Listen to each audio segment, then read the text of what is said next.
প্রিয় শিক্ষার্থী বন্ধুরা, ক্লোজিং এন্ট্রি সাধারণত আমাদের চারটা। এটা আমরা যদি একটু মনে রাখি তাহলে আর আমাদের ক্লোজিং এন্ট্রি নিয়ে কোনো সমস্যা হবে না। তো আমরা যদি দেখি ক্লোজিং এন্ট্রি, প্রথমটা হচ্ছে সকল খরচের সমাপনী জাবেদা। তো আমরা জানি কি, আমরা সাধারণত জাবেদায় কি শিখেছিলাম?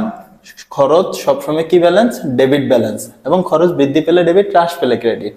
তা আমরা সব সময় তো খরচ ডেবিট দিছি, সমাপনী জাবেদা করব, তখন আমরা ওই বিপরীত দিকটা দিলে আমাদের ক্লোজ হয়ে যাবে বা বন্ধ হয়ে যাবে, হিসাব বন্ধ হয়ে যাবে। তো আমরা সারা জীবন খরচগুলাকে ডেবিট দিছি, আজকে ক্লোজিং এন্ট্রিতে দিব খরচগুলা ক্রেডিট। আর এই ফলাফলটা আমরা কোথায় নিব? আয় সারাংশ বা আয় বিবরণীতে নিয়ে যাব।